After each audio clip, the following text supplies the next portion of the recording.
உங்களுடைய இந்த பொன்னான நேரத்துக்காக நன்றி. நம்ம இன்னைக்கு பார்க்க போகிறது ஒரு சூப்பரான சிம்பிள் அண்ட் ஈஸியாக செய்யக்கூடிய தக்காளி சாதம் தான் பார்க்க போகிறோம். வாங்க எப்படி செய்கிறதுன்னு பார்க்கலாம்.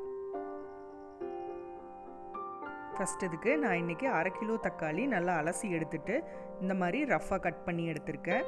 இது ஒரு மிக்ஸி ஜாருக்கு மாற்றிட்டு ஓரளவுக்கு பருபருன்னு இருக்கிற மாதிரி இந்த மாதிரி அரைச்சி எடுத்துக்கலாம். இப்போ இதை ஓரமாக வச்சுட்டு ஒரு பேனில் 2 டேபிள் ஸ்பூன் எண்ணெயை சூடு பண்ணிக்கலாம். எண்ணெய் சூடானதும் கடுகு சேர்த்துக்கலாம். கடுகு வெடித்ததும்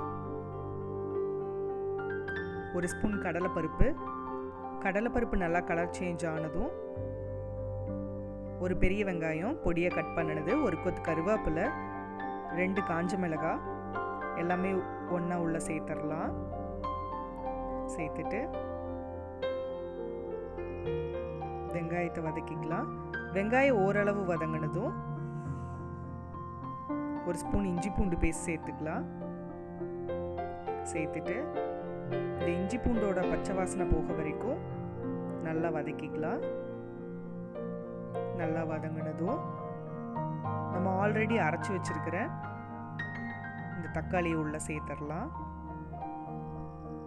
சேர்த்துட்டு ஒன்ஸ் இந்த மாதிரி கலந்து விட்டுறலாம்.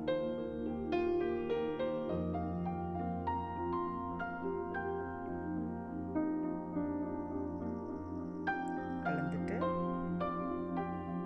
காரத்துக்கு தகுந்த மாதிரி மிளகாத்தூள் சேர்த்துக்கலாம்.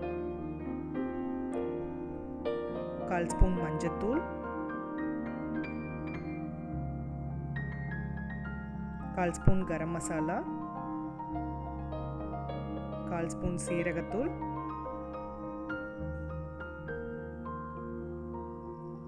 தேவையான அளவு உப்பு சேர்த்துட்டு ஒன்ஸ் நல்லா கலந்து விட்டு நல்லா கொதிக்க விடலாம்.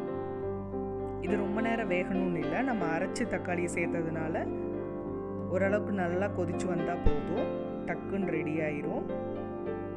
நல்லா கொதிச்சு வந்ததும் நம்ம ஸ்டவ்வை ஆஃப் பண்ணிட்டு வறுத்த வேர்க்கடலை உள்ள சேர்த்துக்கலாம். சேர்த்துட்டு இது லைட்டாக கலந்து விட்டுட்டு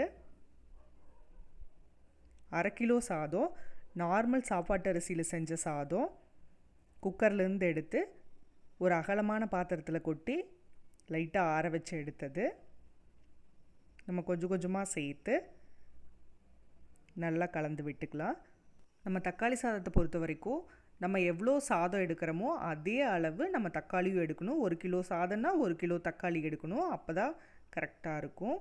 இப்போ பார்த்திங்கன்னா நம்மளோட சூப்பரான தக்காளி சாதம் ரெடி ஆயிடுச்சு. நீங்களும் வீட்டில் ட்ரை பண்ணி பாருங்கள். சுவைகளும் சங்கமிக்கட்டும் அனைவரது இல்லங்களிலும்.